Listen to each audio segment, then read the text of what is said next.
Segunda de Timóteo, capítulo 4, versículo 14 e 15. Nós vamos falar hoje sobre os crentes e os assassinos da fé, viu?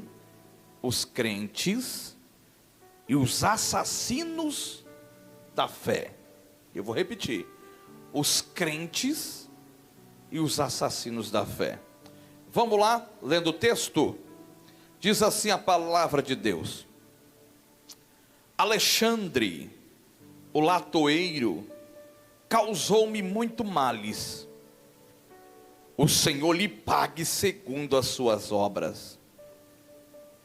Tu guarda-te também dele, porque resistiu muito às nossas palavras. Feche os olhos, feche. Oremos a Deus. Santo Deus, poderoso e eterno Pai, nós oramos ao Senhor agora, meu Deus, e pedimos: fale conosco, fale com cada um de nós através da tua palavra.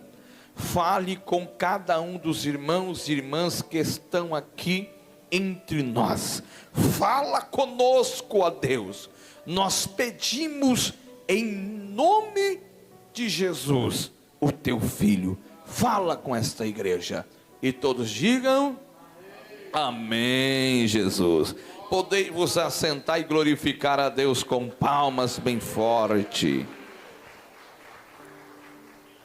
Igreja do Senhor, há uma verdade que não tem como ser escondida, que nem todo crente edifica a vida de outro crente. Infelizmente, alguns crentes ferem outros crentes, dividem, enfraquecem. Infelizmente isso acontece, é uma realidade. Poderia não ser assim, gostaríamos que não fosse desta maneira, embora sabemos que até nas regiões celestiais houve uma situação parecida como esta. Um anjo, um querubim, também causou ali muitos agravos ao reino do Senhor dos céus. Vocês sabem disso.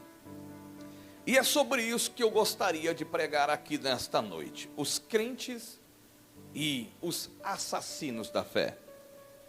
Porque existem. O apóstolo Paulo está escrevendo aqui a Timóteo. Paulo está na prisão. Porém, Paulo é um crente maduro, não é um crente menino. É experiente. Enfrentou muitos desafios em sua vida. E o capítulo 4, a partir do versículo 6, é uma despedida do apóstolo Paulo. Ele começa dizendo que eu já estou sendo oferecido por aspersão de sacrifício. O que é aspersão? O que é aspergir? É espalhar, é derramar. O sacerdote, após o sacrifício, pegava o sangue do animal, molhava-se em uma esponja e espargia, derramava sobre o povo e sobre o altar do Senhor. Sobre o altar do Senhor.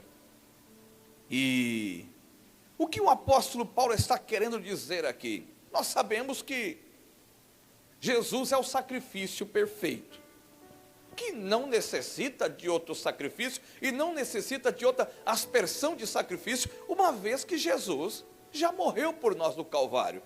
A impressão que fica é: será que Paulo está querendo se igualar a Cristo, se oferecendo também como aspersão de sacrifício? Não, não é isso.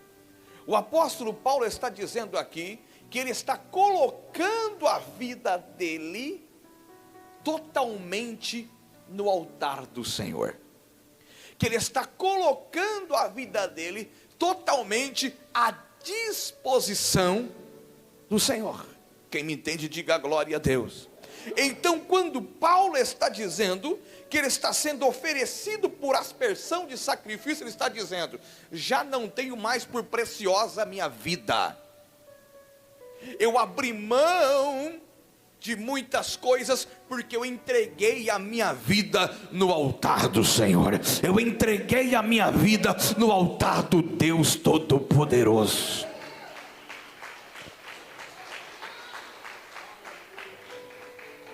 E ele continua dizendo a Timóteo: o tempo da minha partida está próximo. E usa aqui uma frase extraordinária, um versículo que todo mundo gosta de usar, até mesmo, para falar que lutou, que perseverou, que foi fiel, que realmente é isso que esse versículo apresenta. No versículo 7 está dizendo: combati o bom, acabei e guardei a fé. Quando o apóstolo está falando que combateu o bom combate, ele está dizendo: eu não fui para um passeio, eu não fui para uma maratona de férias, eu fui para a luta, eu fui para a guerra, eu fui para o deserto, aleluia. Eu defendi o evangelho, eu resisti ao pecado e eu enfrentei perseguições. Porque combater é isso, combater é enfrentar perseguições, combater é resistir, é resistência, combater é você conseguir de toda forma defender aquilo que você acredita. E o apóstolo está dizendo: combati o bom combate, ou seja, lutei, fui para a luta, acabei a carreira. O acabar aqui significa perseverança, significa perseverança. O que ele está dizendo aqui? Que ele não desistiu, que ele começou e foi até o fim, aleluia. Que ele não parou no meio da caminhada, que ele não parou no meio da trajetória, mas que ele perseverou na missão que Deus entregou para ele. Ele perseverou naquilo que Deus preparou e o chamou para fazer. Pode glorificar a Deus se sentir vontade. Aleluia! Então combateu, acabou a carreira, perseverou e guardar a fé. O que é guardar a fé? Guardar a fé é proteger aquilo que acredita, é não negociar, não abrir mão do princípio, não adulterar. Ou adulterar aqui que eu digo é você abrir uma brecha, dizer: não, a palavra está dizendo isso, não, mas vamos fazer alguma coisa aqui, quem sabe dá certo. Paulo disse assim: não, eu vou guardar a fé, eu vou até o fim, eu vou permanecer naquilo que eu aprendi. Ou seja, ele não apenas pregou, mas permaneceu naquilo que ele pregou. É por isso que está dizendo: guardei a fé. Então está dizendo para Timóteo: Timóteo, o evangelho é luta, o evangelho é perseverança, aleluia, e o evangelho é fidelidade. O que isso tem a ver comigo, pastor? Deus te chamou para lutar, Deus não te chamou para ser um covarde, Deus te chamou para ser um guerreiro, Deus te chamou para avançar, aleluias. Entenda uma coisa: Deus não vai cobrar velocidade, Deus vai cobrar fidelidade. Entenda isso. Quem sabe você está indo devagarzinho, mas está indo. indo de passo a passo, mas está indo, caminhando passo após passo, mas não desistiu, não parou, está prosseguindo. Deus não está cobrando velocidade, não, é rápido, é logo, não. Deus está falando com você, vai, seja fiel. É isso que Deus está falando. Quem pode glorificar a Deus por isso, glorifica. Então Deus não está pedindo velocidade, Deus está pedindo perseverança, para você perseverar. Porque tem gente que começa rápido, rapidinho, mas passa um mês, 15 dias, é igual um sopro. Não é velocidade, é perseverança. Deus aqui também não está pedindo sucesso, para você fazer sucesso, para você ser um mega pop star, não sei o que. Não, Deus está falando, seja fiel. É o que o apóstolo está dizendo aqui: combati o bom combate, acabei a carreira e fui fiel ao que preguei, ao que ensinei, me mantive fiel.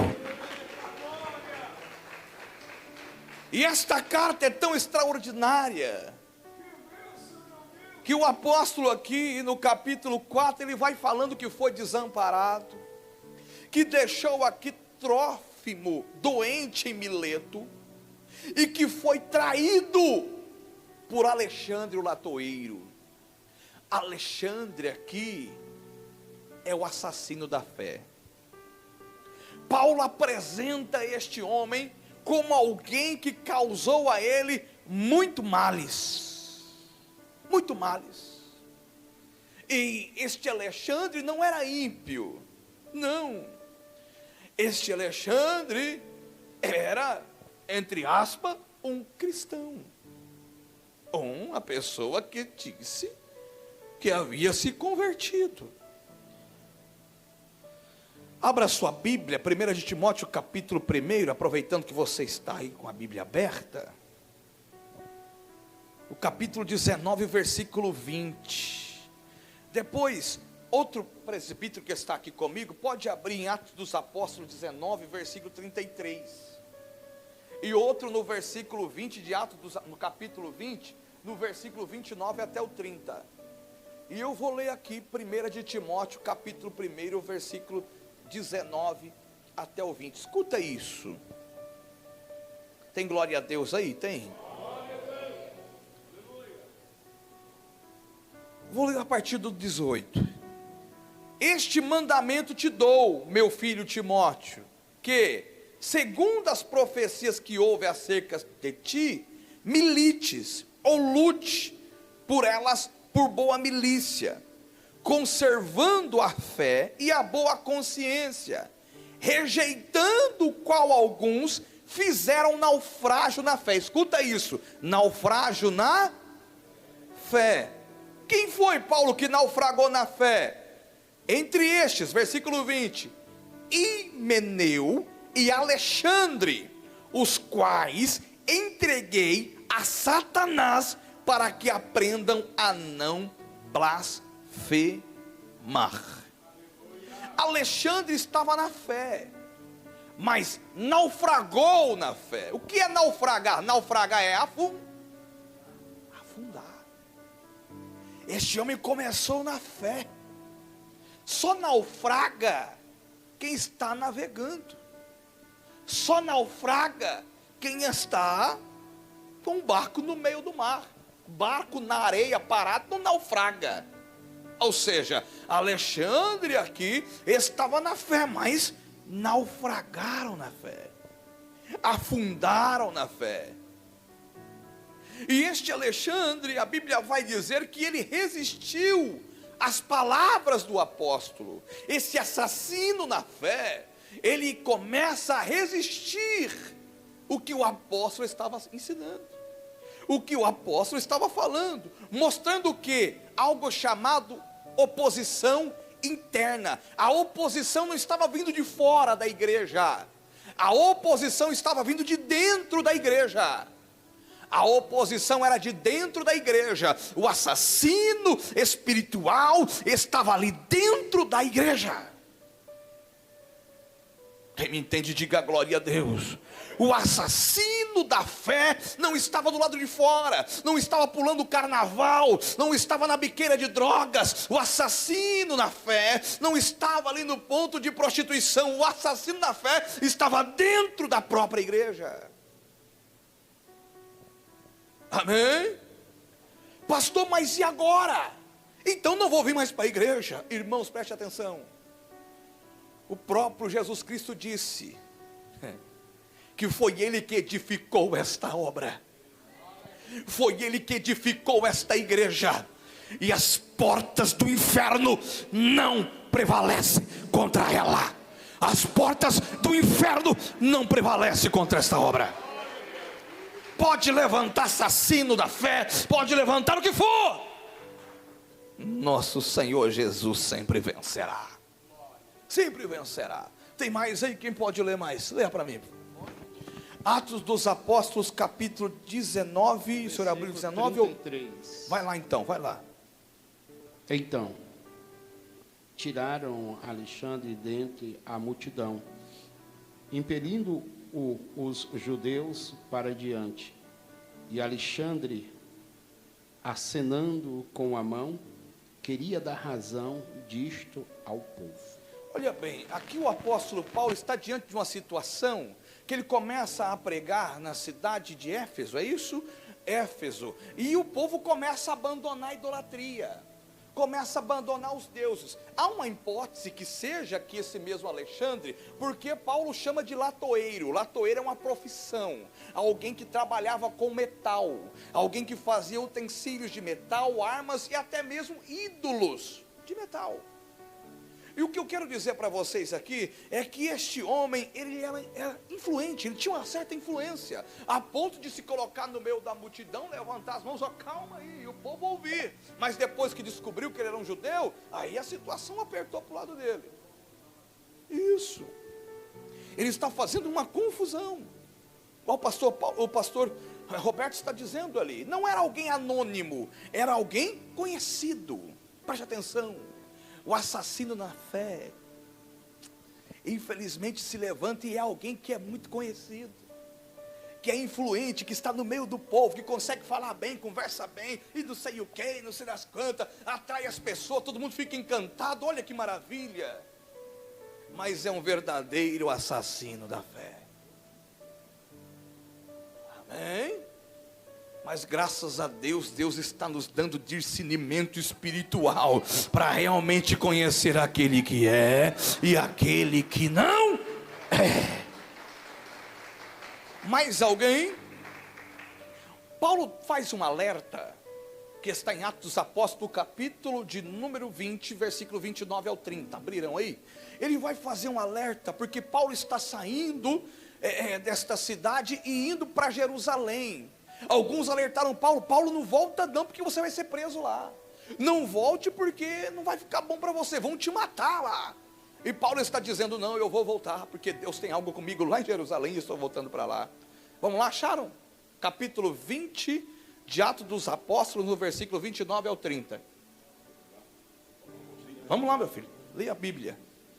Porque eu sei isto, que depois da minha partida entrarão no meio de vós lobos cruéis que não perdoarão o rebanho. Paulo está dizendo, eu vou embora, eu vou para Jerusalém, mas depois que eu sair, eu sei que vai entrar no meio de vocês lobos cruéis, devoradores. Paulo está falando com os anciãos da igreja aqui. Quem são esses homens? São os presbíteros da igreja.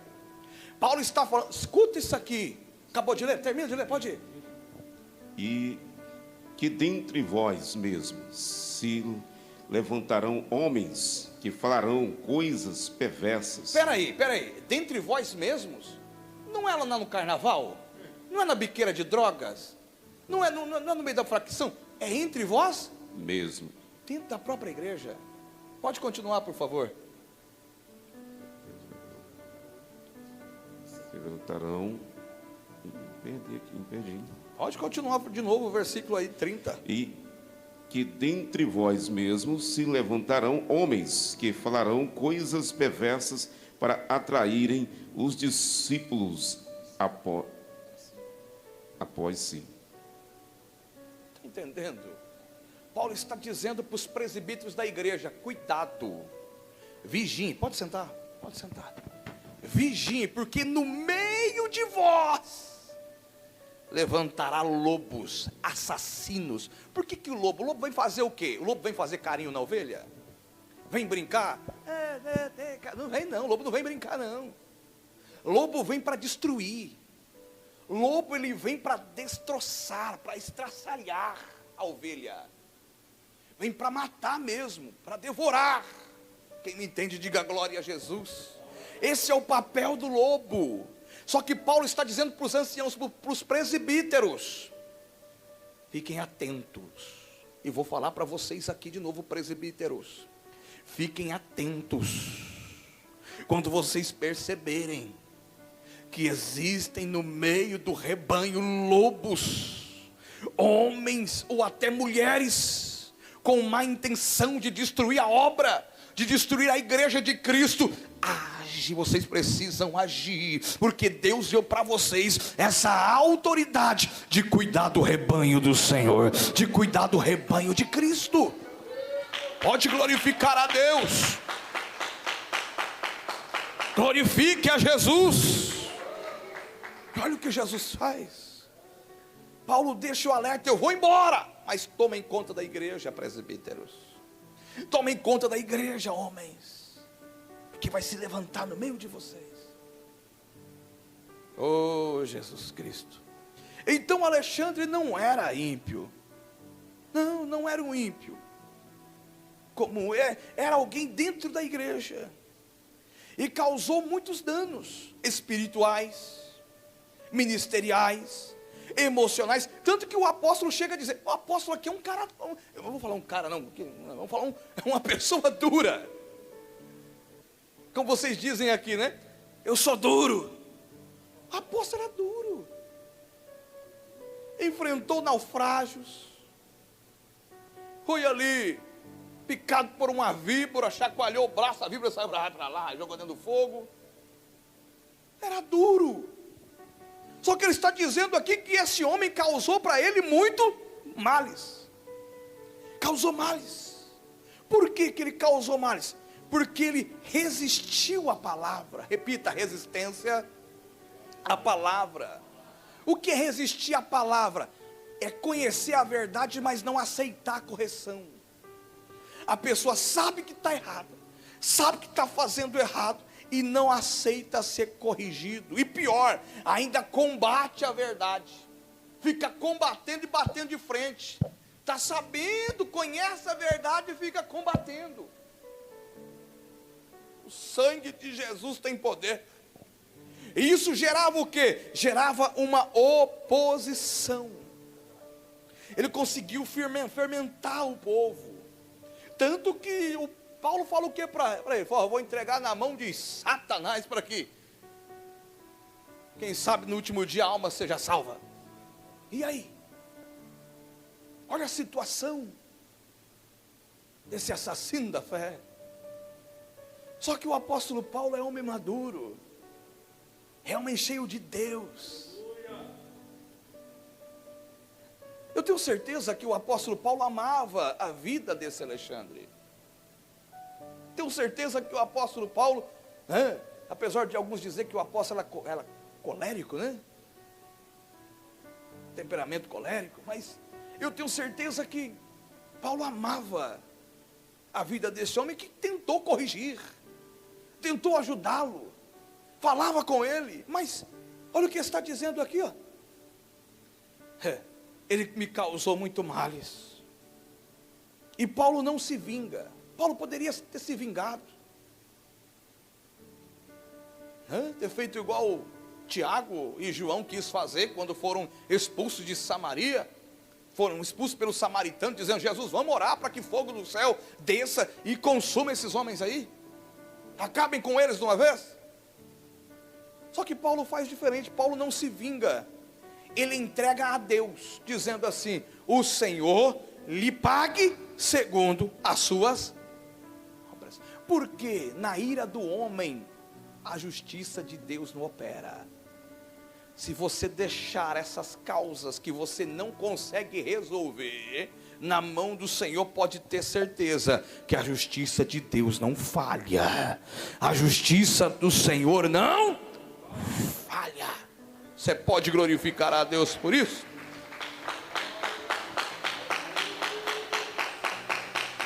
Porém, Paulo é sábio, ele sabe que vai deixar Alexandre na mão de Deus, mas que também precisa proteger a igreja. Precisa proteger E Paulo fala para Timóteo: Timóteo, tu guarda-te também dele. Sabe quando você conhece alguém maligno? O cabra não muda, a mesma coisa. Aí você chega: presbítero Roberto, toma cuidado, viu, com o cidadão aí. Cabra maligno. Cuidado. Isso não é fofoca. Ah, pastor, mas não é fofoca. Não é fofoca, isso é proteção espiritual. É proteção à igreja. Amém? É proteger a igreja. Então Paulo está protegendo Timóteo, falando: Timóteo, guarda dele também, cuidado com ele, cuidado com o assassino da fé, porque vai tentar também te matar, vai tentar acabar com você, porque ele resistiu muito às nossas palavras, resistiu muito o que estávamos ensinando para ele. Para terminar, porque o horário não espera, o que você precisa entender? Que nem todo crente edifica. Tem crente que existe para ferir as pessoas, para te desmotivar, para desanimar você. O camarada não foi para frente, não deu nada certo para ele, e quer também que não dê nada certo para você. Vai não, rapaz, deixa disso, para com isso. Irmão, preste atenção. Se Deus falou contigo, Deus falou com a liderança que colocou na igreja. De manhã eu falava isso, porque tem gente que, não, eu só vou fazer se o anjo Gabriel, Rafael, Miguel aparecer na minha frente. Aí eu faço. Mas se a liderança falar comigo, eu não faço. Olha aqui. Apocalipse, nas cartas de João, de Jesus, para as igrejas, ele vai dizer que tem um anjo lá na igreja. Ao anjo da igreja escreve. E quem é o anjo da igreja? A líder? O líder. É o líder. Não vai esperar aparecer para você o Gabriel ali, resplandecente, que se aparecer, dá glória a Deus. Porque eu creio também que existe, viu? Fique em paz. Eu creio que existe. Eu creio que existe. Porém, meus irmãos, você precisa entender que existem pessoas que infelizmente se levantaram no meio da igreja para dividir a igreja. Repita: dividir. Parece não, eu tenho certeza, Satanás descobriu algo. Sabe o que o diabo descobriu? Que se ele derrubar um crente, ele vai derrubar pouco. Mas se ele dividir a igreja, ele vai derrubar muitos. Se ele derrubar só um crente só, é só um. Mas se ele conseguir semear a semente da divisão no meio da igreja, são muitos que vão cair. Quem me entende, diga glória a Jesus. Mas o sangue de Jesus tem poder e repreende esse assassino da fé em nome de Jesus. Em nome de Jesus. Nós precisamos entender isso, que a nossa fé precisa ser protegida. Quando alguém falar mal para você da tua igreja, como você reage? É verdade mesmo. Que isso, irmão? Quando alguém fala mal do pastor, tem gente que não fala nada, fica quieto. O apóstolo poderia ter ficado quieto, mas deixa Timóteo sofrer com Alexandre. Deixa Timóteo se virar com Alexandre. Eu já estou quase morrendo mesmo. Já estou subindo para a glória, a coroa já está preparada para mim. Deixe Timóteo, ó, que se vire com Alexandre. Mas o apóstolo está dizendo: cuidado, guarda-te dele, porque é um assassino da fé. Quem recebe essa palavra, diga glória a Deus. Alexandre aqui não nasceu inimigo da fé, ele se tornou um. E sabe como ele começou a se tornar um? Quando ele começou a rejeitar isso aqui, ó, a verdade, a palavra. Começou a rejeitar a palavra, se torna o inimigo da fé. Fique de pé e eu termino. Quem recebe essa palavra, diga glória a Deus. Você pode aplaudir a Jesus Cristo? Pode aplaudir a Jesus Cristo. Deus nos chamou para sermos construtores de fé, ajudar o irmão, a irmã que está fraquinha na fé, não para ser um carrasco espiritual. Não. Eu aprendi uma coisa, que a autoridade, ela é compartilhada. Quando a autoridade ela não é compartilhada, não é autoridade, isso é centralismo, isso é a pessoa querer poder. Quem me entende, diga glória a Deus. Nós somos chamados para curar, restaurar e proteger aqueles que estão fracos na fé. Você está disposto a isso? A proteger o seu irmão que está fraco na fé dos assassinos da fé? Que tem. E outra vez eu vou repetir, não está lá fora não. Muitas vezes está dentro da igreja. Dentro da igreja. É o joio, né? Crescendo no meio do trigo. Jesus falou sobre isso. Só que vai chegar um dia que ele vai arrancar o joio e vai lançar no fogo. O trigo ele vai colher. Aleluia, e vai guardar para sempre com ele. Aleluia, louvado seja Deus. Santo é